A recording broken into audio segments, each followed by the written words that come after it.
start out with a public service announcement. You guys are awesome. It's so awesome to like walk around during this retreat and see you like pray and see you sing and just like see your faith so visible. So anybody here ever seen Mr. Rogers? Or am I like too old now? Okay.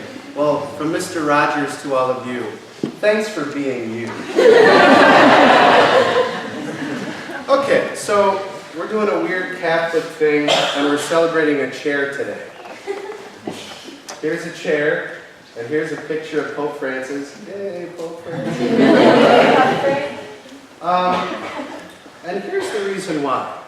In the ancient world, people that were teachers and weren't very good teachers would like move around and do stuff to keep their audience's attention. So they teach you this in speech class even now, right? If you've ever had even high school speech, but especially college speech class. If you don't really know what you're talking about, or you're trying to keep the audience's attention, you walk around and you move from point A to point B. And maybe you even get close to the crowd a little to engage them and keep their attention in the hopes that they don't really find out how much you don't know about the subject. You could use PowerPoint, you could use music and multimedia. But if you were going to sit in a chair and remain stationary, boy, you better be one heck of a talker, right? Because that's going to be a lot harder to keep your audience's attention. So the great teachers like Socrates in Greece, these are the guys who would just sit down and be like, hey everybody, I'm spinning gold here. So if you want to listen, that's up to you, but I'm not really questioning the content of my message. So if you read the Gospels, every time Jesus teaches the crowds, he goes out in a boat and he sits down to start teaching.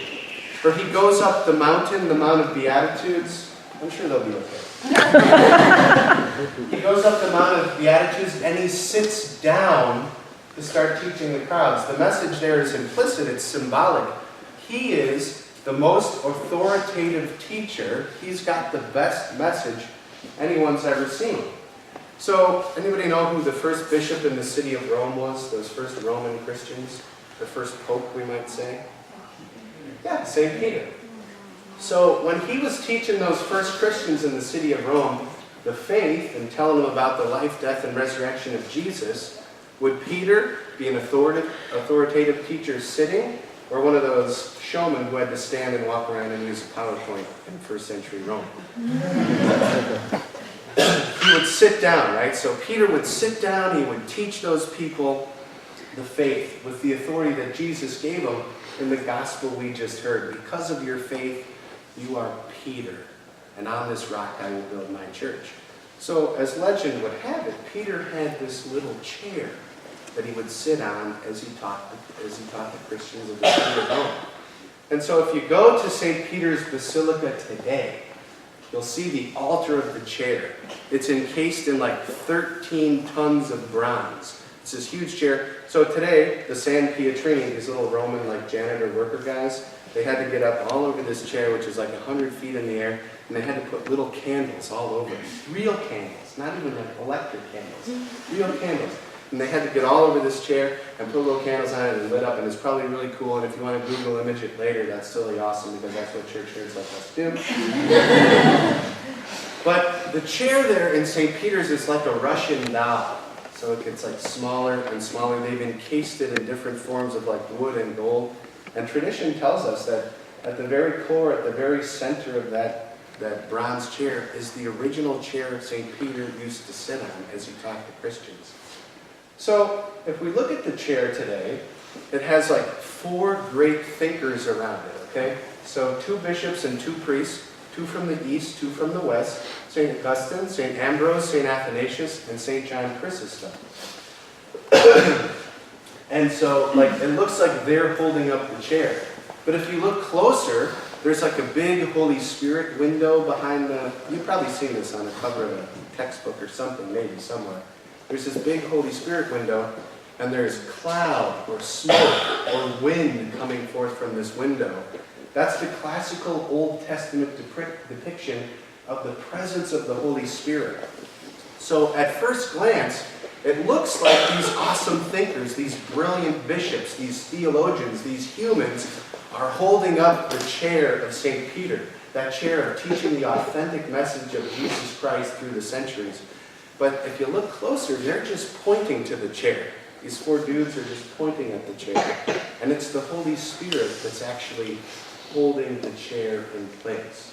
So the message there is, it doesn't matter about any human ingenuity or how many smarts you got or what a good speaker you are, or even if you could sit in a chair. The teaching authority of the church does not depend upon human beings. It depends upon the perpetual, abiding presence of the Holy Spirit guiding us in everything we do and everything we say. Okay, so far I don't think this is a very good high school retreat convo. But wait, there's more!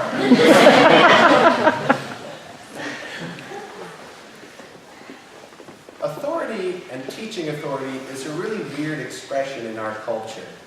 Especially since as Americans we're like, ugh, authority, yuck, freedom, yay, freedom. I get to do anything I want, anytime, all the time.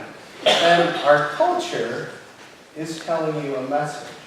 They're telling you different messages about what is truth and what you can believe and how could we be certain of anything, or how could one teacher have all the answers? There's that great question, if all the religions claim to be the religion, how do you know which religion is the religion, right?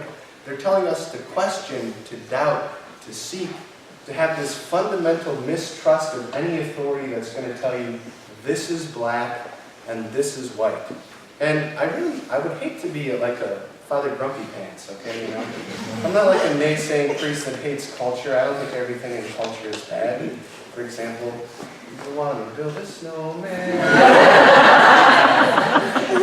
Right? There's really awesome stuff in culture too. But this would be the big difference. Every voice in your life wants you to live a certain way. Whether it's culture, or the media, or society, or however you want to spin that, everybody wants you to live your life a certain way. But only this chair, only the man that sits upon that chair, Pope Francis, the successor in our times of St. Peter, only the church is concerned with your eternal salvation. And that's what we celebrate today. That this chair, this successor to the apostle, keeps us together, and this guy would die to make sure that you get to heaven. And that's why I'm so enthusiastic about this weird feast day. Please stand.